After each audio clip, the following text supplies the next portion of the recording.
Example 9 is a relatively simple one, but it's really important.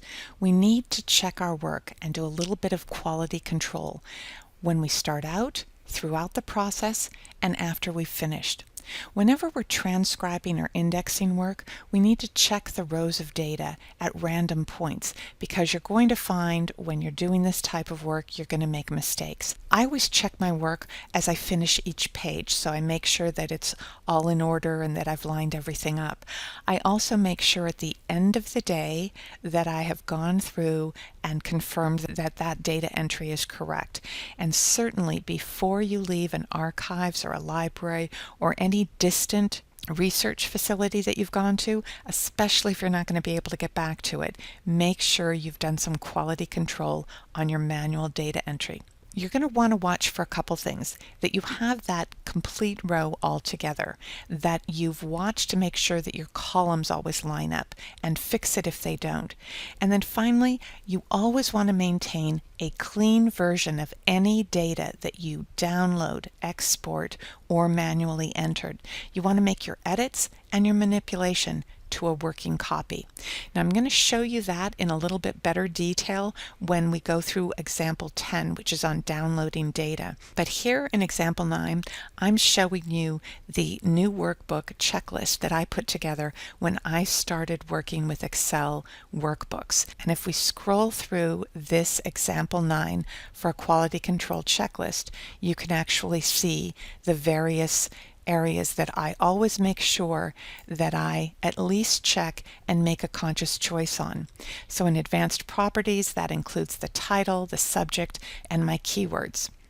With my instructions, yet again I have a title. I want to make sure that I've included dates and any deadlines, my methodology, my sources and resources, the summary, and my status of work, as well as what my priorities are. And if you use color, be sure to include a key or a legend to that color. Trust me, you will not remember in 3 months or 6 months why you chose a particular color. I always go through my workbook and set it up. And I do that by going to page layout at the beginning. I choose themes, and I have themes based on the kinds of things I do. If I do something for the Guild of One Name Studies or the Society for One Place Studies, or I do something with my Legacy Virtual Users group, those have particular colors that I use. And so I always make sure that I have a theme for them and that I use the correct colors. Then I want to make sure that I'm using a font that's readable and useful. You can set your colors and fonts up separately. You can also make them a theme. I always choose my margins, and that's simply a matter of clicking on here and taking a look at normal, wide, or narrow. You can also set up custom margins. For Excel workbooks, I don't know why, but I don't view them in the portrait view. I always view them in a landscape view because I'm usually printing out lots of columns of information or looking at that on my monitor. And so I tend to work in landscape. It's set up to work in portrait. You can always switch it out to a landscape view. You might want to take a look at the size of the paper that you use. A lot of times I use legal paper on a landscape version, especially with my birth, marriage, and death index information. You can choose to print titles, and that's done by opening up in Page Setup.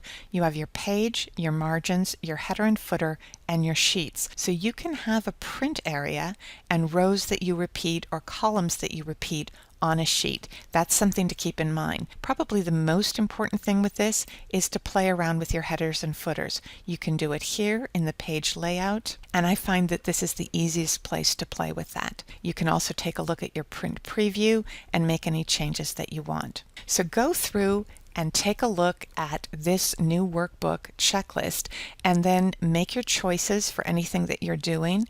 It kind of reminds you if you want to freeze panes, if you want to use text to column, if you need to do something with reviewing, if you need to put specific functions or commands on your quick access toolbar. And it's just kind of a useful thing when you're first getting started with Excel workbooks. After a while, it's going to be second nature to you and you're not even going to have to worry about this checklist.